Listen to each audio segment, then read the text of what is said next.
I had everything a man could ask for: a beautiful wife, Amanda, and our adorable 4-year-old daughter, Jessica. We lived in a cozy suburban home, had great careers, and I thought our love was unbreakable. That perfect life shattered the day a routine medical test revealed something impossible. The daughter I had raised, loved, and would have died for was not biologically mine. Tracing that single thread unraveled my entire world. Before I begin sharing this heartbreaking story, let me know where you are watching from, and hit subscribe to follow my journey through the biggest shock of my life. I met Amanda at the tech company where we both worked 6 years ago. She was the new marketing director, and I was leading the software development team. The first time I saw her walk into our weekly meeting, something just clicked. She had this infectious laugh and brilliant mind that captivated everyone around her. After weeks of awkward small talk by the coffee machine, I finally worked up the courage to ask her out. Our connection was immediate and intense. After dating for a year, I proposed during a weekend trip to Lake Tahoe. I can still picture her face when I got down on one knee at sunset, the orange glow reflecting in her teary eyes as she said yes. We were married 3 months later, in a small ceremony with just our closest friends and family. It was the happiest day of my life, or so I thought. When Amanda told me she was pregnant just 6 months after our wedding, I was overjoyed. I had always dreamed of being a father, of teaching my child to ride a bike, helping with homework, and being the dad I wished I had growing up. The day Jessica was born was truly magical. Holding that tiny bundle in my arms, I promised to protect her and give her the world. For 4 years, we were the picture-perfect family. I worked hard at my job, earning promotions, while Amanda excelled in her career too. We moved to a bigger house with a yard where Jessica could play. Every weekend was filled with trips to the park, zoo visits, and family movie nights. Jessica grew into a bright, curious little girl with what I thought was my smile and her mother eyes. I never once questioned that she was mine. Everything changed on an ordinary Tuesday. Jessica had been running a high fever for 2 days, and it would not break despite the medication. We rushed her to the emergency room, where they ran a battery of tests, including blood work. The doctor asked to speak with us privately, while a nurse stayed with Jessica. "Your daughter appears to be responding to the treatment, but there is something unusual in her blood work," the doctor said, looking uncomfortable. "What is it? Is she going to be okay?" Amanda asked, squeezing my hand tightly. "Medically, yes, she will be fine. But there is a discrepancy with the blood types that I need to address," he continued. "Mr. Garcia, your medical records indicate you have type O blood. Mrs. Garcia, you have type A, but Jessica has type AB blood." I looked at him blankly, not understanding the significance until he continued. "This combination is genetically impossible if you are her biological father. A parent with type O blood cannot have a child with AB blood regardless of the other parent type." The room started spinning. I felt like I had been punched in the stomach. Amanda went pale beside me. "There must be a mistake in the records," she stammered. The doctor suggested we might want to consider further testing, but assured us that treating Jessica was the immediate priority. We thanked him mechanically and returned to our daughter's bedside, the silence between us deafening. That night, after bringing Jessica home and putting her to bed, I sat alone in our home office, researching blood types and inheritance patterns, hoping desperately to find some medical explanation that would make sense of this. There was none. Either there was a massive error in our medical records, or Jessica was not my biological child. I decided to get a private DNA test without telling Amanda. The next day, I collected a cheek swab from Jessica during our morning routine, telling her it was a game. I sent the sample along with my own to a lab that promised fast results. The waiting period was torture. I could barely focus at work, and at home, I found myself studying Jessica features, looking for any resemblance to myself. 2 weeks later, an email arrived with the results. I waited until Amanda had taken Jessica to her swimming lesson before opening it.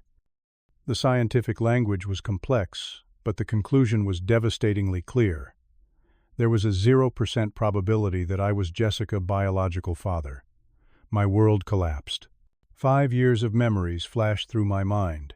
The pregnancy announcement, The gender reveal party, the day Jessica was born, when I had cried tears of joy, her first steps, her first words. All of these precious moments now tainted with betrayal. I began to wonder how long Amanda had been lying to me. Had she known all along? Was our entire marriage based on deception? I needed answers, but I also needed evidence. If Amanda could lie about something this fundamental for years, she would certainly lie when confronted. I did something I never thought I would do. I began investigating my own wife. While Amanda was asleep, I looked through her phone. I found nothing at first, but then discovered she had a second email account I had never known about. The password was the same one she used for everything. When I logged in, I found years of correspondence with someone named Jake Williams. Jake, as it turned out, was a former colleague from before Amanda and I had met. Their emails started professionally, then gradually became more personal and intimate. Reading through their exchanges was like watching my marriage disintegrate in real time. There were messages from before our wedding, during our honeymoon, and even during Amanda's pregnancy. The most damning evidence came from an email sent just after Jessica was born where Amanda had written, "She has your eyes, Jay. I wish things could be different." I spent the next week gathering more evidence, taking screenshots, and trying to piece together the timeline of their affair. I discovered Jake lived just 30 minutes away from us. They had been meeting periodically for coffee or lunch, always disguised as networking meetings or catch-ups with old friends. There were hotel receipts, secret photos, and countless messages professing their love for each other. Armed with this evidence, I finally confronted Amanda. I waited until we had dropped Jessica off at preschool. As we sat at our kitchen table with the morning sunlight streaming through the windows, I placed the printed DNA test results between us. "What is this?" she asked her coffee cup, pausing halfway to her lips. "I think you know exactly what it is," I replied, my voice surprisingly steady. "Jessica is not my biological daughter. I need you to tell me the truth, Amanda. All of it." Her face crumpled. Tears spilled down her cheeks as she set down her cup with shaking hands. "Rodolfo, I can explain," she whispered. "Was it Jake Williams?" I asked. The shock on her face confirmed it before she could speak. "How long has this been going on?" Through tears and broken sentences, Amanda confessed everything. She had been in a relationship with Jake before meeting me. They had broken up but continued seeing each other occasionally. When she met me, she claimed she had fallen deeply in love and wanted to commit fully to our relationship, but had one final encounter with Jake shortly before our wedding. "When I found out I was pregnant, I honestly was not sure who the father was," she admitted. "I convinced myself it was you because I wanted it to be you. I told myself the timing worked out and I just pushed any doubts away. You have been lying to me every single day for 5 years," I said, my voice rising. "You robbed me of the choice to decide if I wanted to raise another man-child. You took away my agency and my trust. I was scared of losing you," she cried. "And then Jessica was born, and you loved her so much. We were happy, Rodolfo. We are still happy. Does it really matter whose DNA she has? You are her father, in every way that counts. It matters because you lied," I shouted, finally losing my composure. "It matters because our entire relationship is built on deception. Does Jake even know he has a daughter?" Her silence was answer enough. I moved out that same day, taking only what I needed to a hotel. The next morning I contacted a divorce attorney and began the process of ending our marriage. Though it tore me apart to be separated from Jessica, I could not stay in a home filled with such betrayal. The hardest part was telling Jessica that I would not be living at home for a while. She cried and clung to me, asking what she had done wrong. Assuring her that she had done nothing wrong, that she was perfect and I loved her very much, was the most painful conversation of my life. After a week in the hotel, I decided it was time to tell my family what had happened. My mother and older sister had always been my rock during difficult times. I invited them to meet me at a quiet coffee shop away from curious ears. I explained the situation as calmly as I could, showing them the DNA results and some of the evidence I had gathered about Amanda's affair. To my shock, instead of the support and outrage I expected, They seemed hesitant and uncomfortable. "Rodolfo, honey, are you sure you are making the right decision here?" my mother asked, reaching across the table to place her hand over mine. "What do you mean?" "She lied to me for our entire marriage. She cheated on me and passed another man-child off as mine," I said, pulling my hand away. My sister Tracy leaned forward. "We understand you are hurt, Rodo, but think about Jessica. You are the only father she has ever known. DNA does not make a family, love does." I could not believe what I was hearing. My own family, who should have been outraged on my behalf, were defending the woman who had destroyed my life. So I am just supposed to forgive and forget, pretend everything is fine, while Amanda continues to lie to me and probably cheat on me? I asked incredulously. "We are not saying what she did was right," my mother replied. "But sometimes people make mistakes, especially when they are afraid. Amanda clearly loves you, and Jessica absolutely adores you. Is it worth throwing that away?" I left that meeting feeling more alone than ever. The very people I had counted on to support me through this nightmare were instead undermining my decision and implicitly taking Amanda's side. Things only got worse from there. I discovered that my mother and sister had been visiting Amanda and Jessica regularly. They brought them groceries, took Jessica to the park, and even helped Amanda around the house.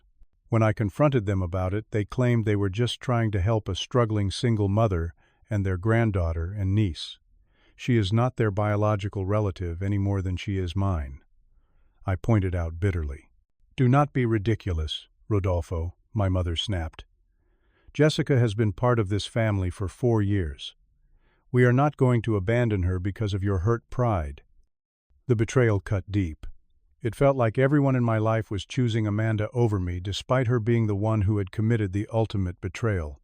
The situation reached a breaking point when I discovered that my mother had not only been providing emotional support to Amanda, but had also helped her find and partially pay for a divorce attorney. My own mother was actively working against me in the divorce proceedings. I confronted her at her house, my anger finally boiling over. "How could you do this to me?" I shouted. "Your own son.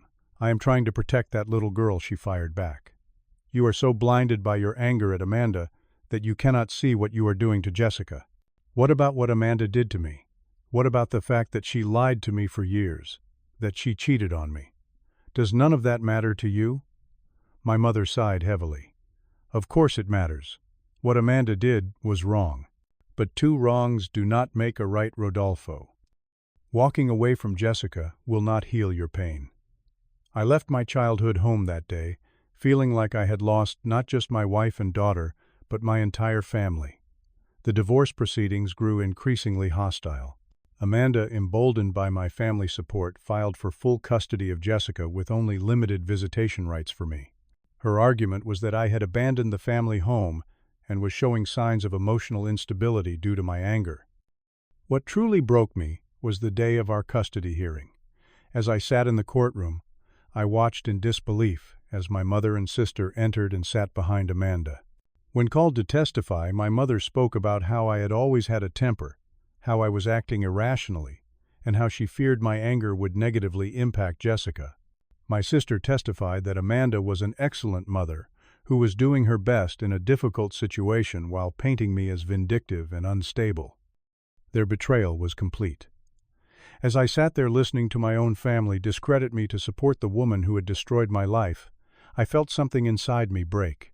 The judge, seemingly swayed by their testimony, granted Amanda primary custody, with me receiving only supervised visitation every other weekend.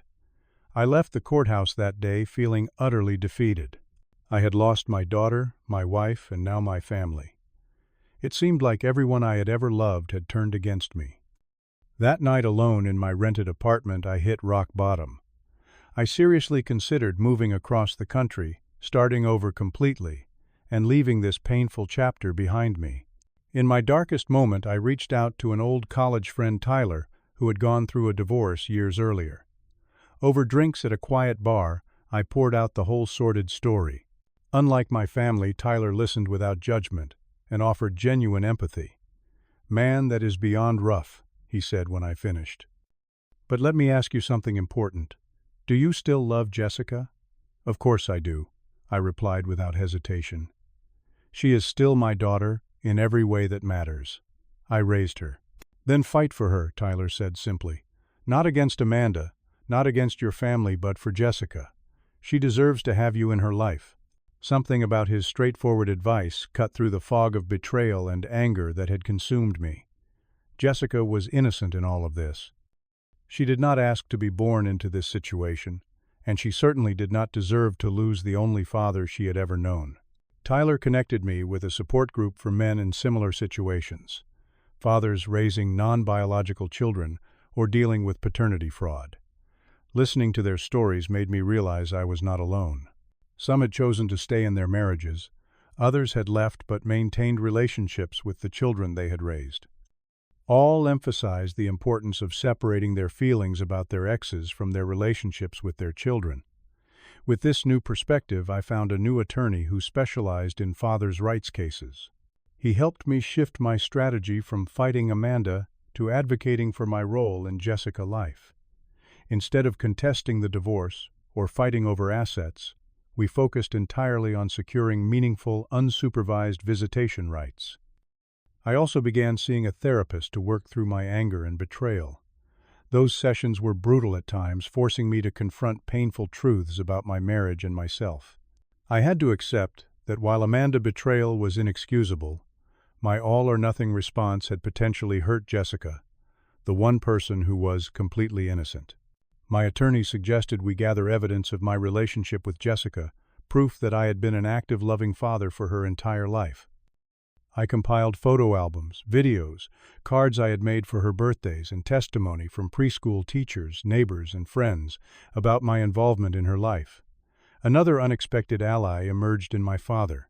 Unlike my mother and sister, Dad was furious about Amanda's deception and my family betrayal. He offered to testify about my character and my relationship with Jessica. Having been somewhat estranged from my father for years, his support meant more than I could express. Armed with my new strategy and support system, I returned to court. This time, instead of attacking Amanda or defending myself against my family accusations, I simply presented evidence of my bond with Jessica and my commitment to being part of her life regardless of biology. I also did something unexpected. I reached out to Jake, the biological father, with my attorney present.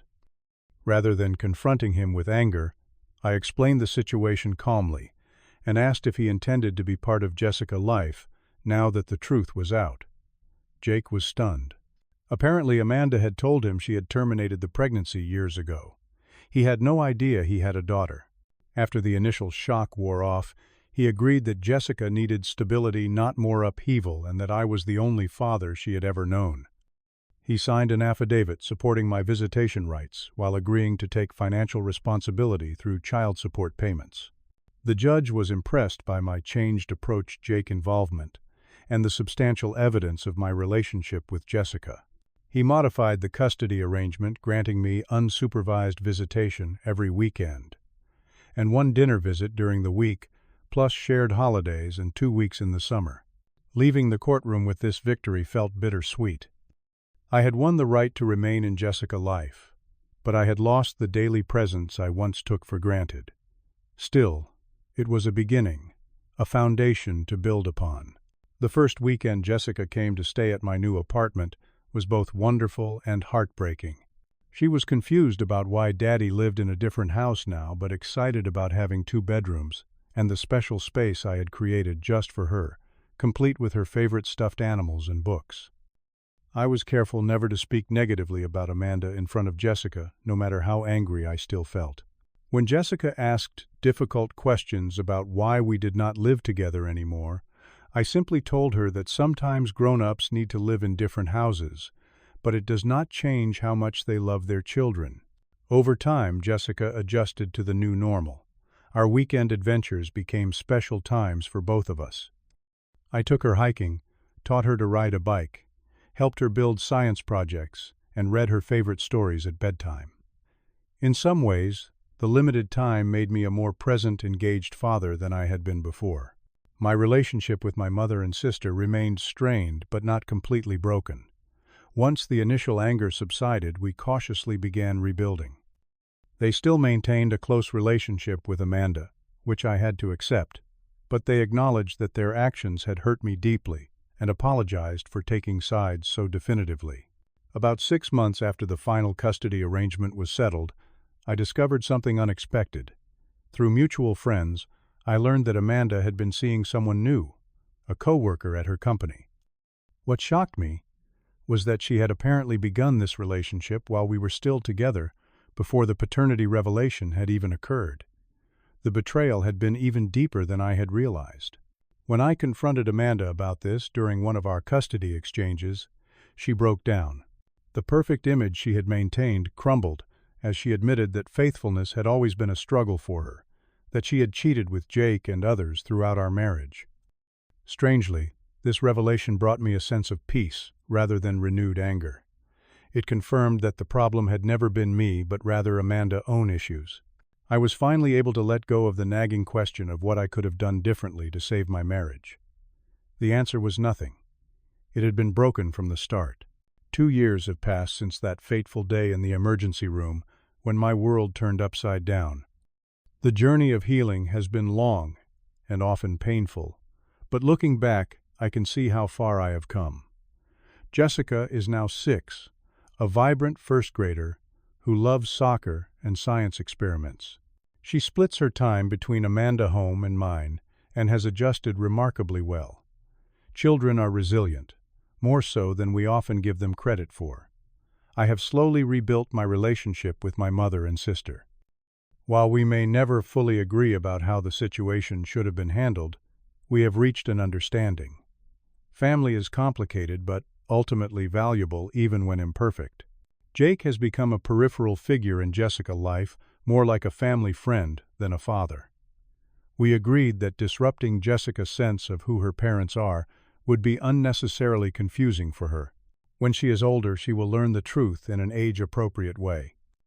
As for my personal life, I have started dating again cautiously. Trust does not come easily after such profound betrayal, but I have met someone who understands my situation and respects the importance of my relationship with Jessica.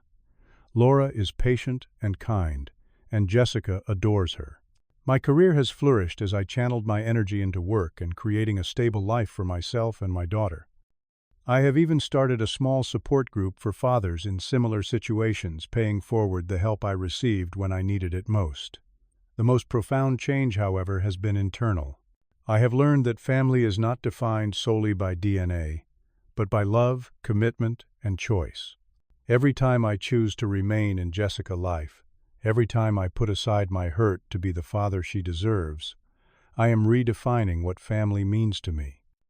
I have also learned the value of forgiveness, not for Amanda's sake, but for my own.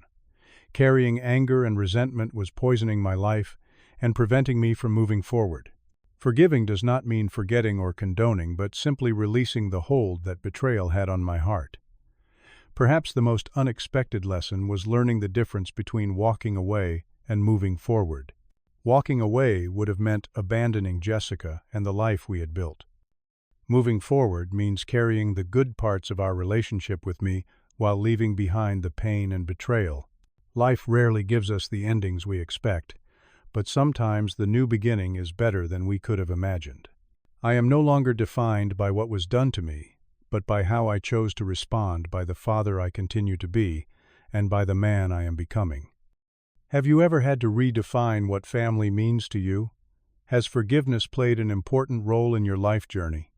Share your thoughts in the comments below. If this story resonated with you, please give it a like and subscribe to hear more stories of resilience and healing. And if you know someone who might find comfort in knowing they are not alone in navigating complex family situations, share this video with them. Thank you for listening, and remember that your worth is never determined by someone else's betrayal.